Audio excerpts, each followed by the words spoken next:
नमस्कार. Easy parenting with अक्षतामध्ये पुन्हा एकदा आपण सर्वांचं खूप मनापासून स्वागत आहे. तर आजच्या व्हिडिओमध्ये खूप महत्त्वाचा टॉपिक आपण डिस्कस करणार आहोत.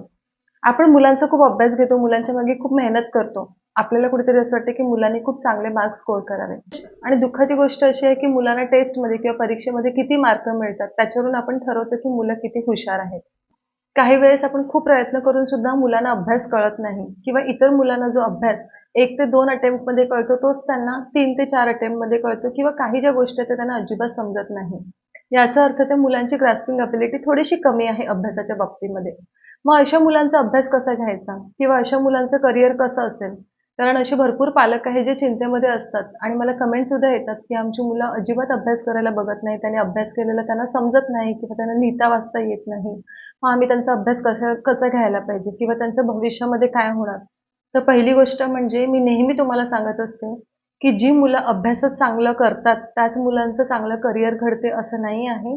अशी भरपूर क्षेत्र आहे ज्याच्यामध्ये खरोखर अभ्यासाची जसं की गणित, विज्ञान याची गरज नाही आहे. त्यांच्यामध्ये असलेली स्किल जी आहे, तीच त्यांना करिअरमध्ये पुढे नेऊ शकते.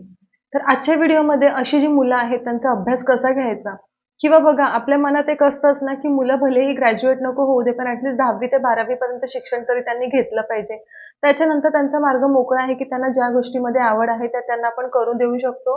जेणेकरून त्यांचं ते करिअर तरी त्याच्यामध्ये ते करतील. पण ॲटलीस्ट 10वी पर्यंत तरी अशा मुलांचा अभ्यास कसा घ्यायचा, ते मी आजच्या व्हिडिओमध्ये तुमच्यासोबत शेअर करणार आहे. व्हिडिओ शेवटपर्यंत पहा आणि जर समजा तुम्हाला व्हिडिओज आवडत असतील, तर तुम्ही चॅनलला नक्की सबस्क्राईब करा आणि ज्यांना हा व्हिडिओ गरजेचा वाटत असेल त्यांच्यासोबत सुद्धा शेअर करा. चला तर मग जास्त वेळ न घालवता आजच्या व्हिडिओला सुरुवात करूया. खरं तर या कॅटेगरीमध्ये 2 प्रकारची मुलं येतात. पहिली मुलं म्हणजे जी हुशार असतात पण आळशी असतात.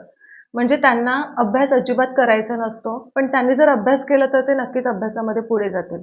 आणि दुसरी कॅटेगरी अशी आहे, की जी मुलं खूप प्रयत्न करतात, पण तरीसुद्धा त्यांना व्यवस्थित ते कळत नाही किंवा ते पुढे कितीही प्रयत्न केला तरी ते अभ्यासामध्ये म्हणजे आपण म्हणू शकतो, की ॲव्हरेज किंवा बिलो ॲव्हरेजच राहतात. तर अशा मुलांचा अभ्यास कसा घ्यायचा ते मी आज तुमच्यासोबत शेअर करणार आहे. जर तुम्हाला असं वाटत असेल की तुमची मुलं या कॅटेगरीमध्ये येतात, तर पहिली गोष्ट म्हणजे की प्लीज त्यांच्यावरती अभ्यासाचं प्रेशर घालू नका आणि त्यांची जी तुलना आहे ती इतर मुलांसोबत करू नका आणि त्यांना किंवा तू मंदबुद्धी आहे किंवा खूप असे काही शब्द असतात जे आपण मुलांसाठी कळत-नकळत वापरतो आणि ते खूप, खूप, खूप चुकीचे आहेत. त्याच्यामुळे असे शब्द त्या मुलांसाठी वापरू नका. त्याच्याने ना मुलांचं जे लहानपण आहे ना, ते कुठेतरी हरवून जातं. जर समजा तुमची मुलं अशी आहेत, तर त्यांना थोडंसं समजून घ्या. आता अशा मुलांचा अभ्यास घेताना काय करायचं? थोडंसं त्यांना लिखाणाची, वाचनाची सतत त्यांना सवय लावायची. आणि दुसरी गोष्ट म्हणजे की तुम्हाला थोडेसे इथे जास्त एफर्ट्स घ्यावे लागतील. मुलं जेव्हा 3री-4थीला जातात, तेव्हा प्रश्नोत्तरं थोडीशी मोठी-मोठी येतात. ब्रीफ क्वेशन आन्सर्स येतात. मग तशी प्रश्नोत्तरं मुलांना पाठांतर करायला नाही सांगायचे.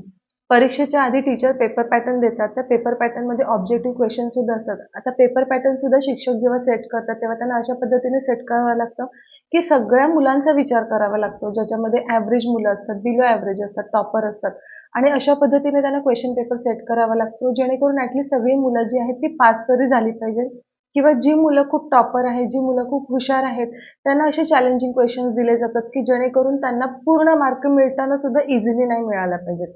तर मग अशा वेळेस तुम्ही काय करू शकता, त्या पेपर पॅटर्नमधले जेवढे क्वेशन्स ऑब्जेक्टिव्ह आहेत, जसं की रिकाम्या जागा भरा, जोड्या लावा, चुकी बरोबर, तेवढा जो अभ्यास आहे तो त्यांच्याकडून करून घ्यायचा. तुम्ही तेवढं जरी करून घेतलं ना, तरीसुद्धा ती मुलं व्यवस्थित अशी पास होऊ शकतात. गणितामध्ये सुद्धा अशी काही कॉन्सेप्ट्स आहेत जे ईझी आहेत. जर समजा तुम्हाला वाटते की डिफिकल्टी लेव्हल जास्त असेल, तर त्याच्यामागे मुलांना नका घालवू.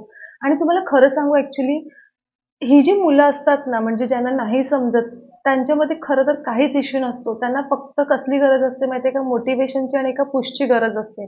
जर समजा त्यांनी बघितलं की त्यांच्या मार्कांमध्ये इम्प्रूव्हमेंट येत आहे आणि पहिली गोष्ट म्हणजे मुलांच्या मार्कांची तुलना त्यांच्याच मार्कांच्या जोडीला करा. म्हणजे जर समजा फर्स्ट युनिट टेस्टमध्ये त्यांना थोडेसे कमी मार्क मिळाले असतील, पण तेच जर सेकंड युनिट टेस्टमध्ये त्यांना जर चांगले मार्क्स मिळाले असतील, तर त्यांना तुम्ही अप्रिशिएट करा. त्यांना थोडंसं मोटिव्हेट करा. ती मुलं नक्की चांगलं करतात. कधी-कधी कसं असतं ना, की आपण मुलांना एक नाव ठेवतो, की हा आहे, ह्याला शिकवलेलं अजिबात कळत नाही. पण अशाच मुलांना एखाद्या चांगल्या शिक्षकांचा किंवा चांगल्या पालकांचा जर जेव्हा पाठिंबा मिळतो ना, तेव्हा ही जी मुलं आहेत ना, ती अभ्यासामध्ये सुद्धा टॉप करतात. आणि हे फॅक्ट आहे, कारण अशी मुलं मी सुद्धा माझ्या टीचिंग करिअरमध्ये पाहिलेली आहेत. मग अशा मुलांचा अभ्यास घेत असताना ना तुम्ही जास्तीत जास्त त्यांना जितकं जास्त मोटिवेट करता येईल तितकं जास्त त्यांना मोटिवेट करण्याचा तुम्ही प्रयत्न करा. लिखाणाची तर प्रॅक्टिस जर तुम्ही सतत करून घेतली तर त्यांचं जे लिखाणाचा स्पीड आहे तो वाढेल. त्यांना सतत वाचण्याची सवय लावा. त्यांना जर समजा शाळेची पुस्तकं वाचायला नसतील आवडत तर ॲटलीस्ट एक्स्ट्रा वाचनासाठी त्यांना तुम्ही गोष्टीची पुस्तकं वगैरे सुद्धा वाचायला देऊ शकतात. त्यांचे सतत पाढे पाठ करून घ्या. त्याच्यानंतर बेसिक जे कॉन्सेप्ट्स असतात जसे ॲडिशन, सबट्रॅक्शन, डिव्हिजन, मल्टिप्लिकेशन याचे सम्स जे आहेत ते त्यांना अधून-मधून तुम्ही द्याल जा. मुलं जेव्हा हायर स्टँडर्डला जातील तेव्हा सुद्धा सेम हीच पॅटर्न तुम्ही फॉलो करा. अगदी 10वी जरी समजा असतील आणि जर तुम्हाला असं वाटत असेल तर तुम्ही त्याचं अजिबात टेन्शन घेऊ नका. 10वी जे पेपर आहेत ते इतर पेपरपेक्षा खूप सोपे असतात. जर मुलांनी जर व्यवस्थित अभ्यास केला म्हणजे मोजका जरी अभ्यास केला पण व्यवस्थित जरी केला तरी ते नक्कीच ते आरामात पास होतील. 10वी मुलं नापास होतात म्हणजे कशी ती अजिबातच अभ्यास करत नाही. कारण 10वी जे पेपर आहेत ते खूप इझिली करेक्ट केले जातात. खूप जास्त असे कठीण नाही म्हणजे त्यांची अशी इच्छा नसते की मुलांना नापास करावं असं. मग जर समजा त्यांनी थोडी तरी उत्तरं लिहिलेली असेल तरी ती मुलं पास होतील. म्हणजे ऑब्जेक्टिव्हच्या बेसवरती जर त्यांचं ऑब्जेक्टिव्ह क्वेश्चन आन्सर जरी व्यवस्थित झाले, तरी सुद्धा ती मुलं पास असतील. अशा मुलांना जितक्या जास्त तुम्ही एक्स्ट्रा करिक्युलर ॲक्टिव्हिटीजमध्ये इन्व्हॉल्व कराल, त्यांच्यामध्ये काय टॅलेंट आहे ते एक्सप्लोर करण्याचा प्रयत्न करा. कधी-कधी मुलांना स्वतःला नसते माहिती किंवा पालकांना सुद्धा स्वतःला नसते माहिती की आपल्या मुलामध्ये किंवा मुलीमध्ये नक्की काय टॅलेंट आहे. तर तुम्ही अशा मुलांना ऑब्झर्व्ह करा. तुम्ही त्यांच्यावरती ट्रायल एंड एरर करू शकता. तुम्ही त्यांना विचारू शकता की तुम्हाला कोणत्या गोष्टीमध्ये इंटरेस्ट आहे. तर आपल्याला असं वाटतं की हे कशातच चांगले नाही आहेत आणि आपण त्यांच्यावरती पूर्णपणे दुर्लक्ष करून देतो. पण कधी-कधी त्यांच्यामध्ये काहीतरी टॅलेंट असतं आणि ते आपण शोधायला पाहिजे. फॉर एक्झाम्पल आता अशी जी मुलं असतात, त्यांना ड्रॉइंगची आवड असते, त्यांना सिंगिंगची, डान्सिंगची, त्यांच्यामध्ये मिमिक्री करण्याची कला असते किंवा इतर भरपूर अशा काहीतरी कला असतात. आणि जर तुम्हाला समजा जर ते एकदा भेटलं ना, तर त्याच्यामध्ये त्यांना कसं एक्सेल करता येतील ते तुम्ही करण्याचा प्रयत्न करा. जेणेकरून 10वी किंवा 12वी झाल्यानंतर जी कला त्यांच्या हातामध्ये आहे, त्याचा ते नक्कीच काहीतरी फ्युचरमध्ये उपयोग करून त्यांचं करिअर घडवण्याचा प्रयत्न करतील. माझा सांगायचा हेतू हाच आहे, की मुलांना त्यांच्या अकॅडमिक्सवरती त्यांची तुलना करू नका. प्रत्येक मूल हे स्पेशल असतं आणि मार्क जे आहेत ना, हे कोण विचारतं नंतर. अगदी 10वीचा जरी रिझल्ट लागला ना, तरी 2-3 दिवसांनी सगळेजण विसरून जातात, की मुलाने किती पर्सेंटेज काढलेले आहेत. त्याच्यामुळे प्लीज मुलांच्या पर्सेंटेजवरती लक्ष देऊ नका. तुम्ही मुलांना त्यांचं जे लहानपण आहे ना, ते व्यवस्थित जगू द्या आणि फ्युचर कोणी बघितलेलं आहे. आत्ताच आपण बघतो, की मुलं किती मेहनत करतात अभ्यासामध्ये, तरीसुद्धा त्यांना करिअर व्यवस्थित घडवता येत नाही किंवा काही अशा गोष्टी घडतात, की ज्याच्यामध्ये खरं तर अभ्यासाला व्हॅल्यूसुद्धा दिली जात नाही. याचा अर्थ असा नाही, की आपण मुलांचा अभ्यास घेणं बंद करणं. आपण आपला प्रयत्न करायचा, पण त्याच्यामधून मुलांवरती प्रेशर येईल असं काहीही तुम्ही करू नका. मुलांना सुद्धा शांतीने जगू द्या आणि तुम्ही सुद्धा शांतीने जगा. खूप जास्त स्ट्रेस, खूप जास्त लोड तुम्ही मुलांच्या अभ्यासाचा घेऊ नका.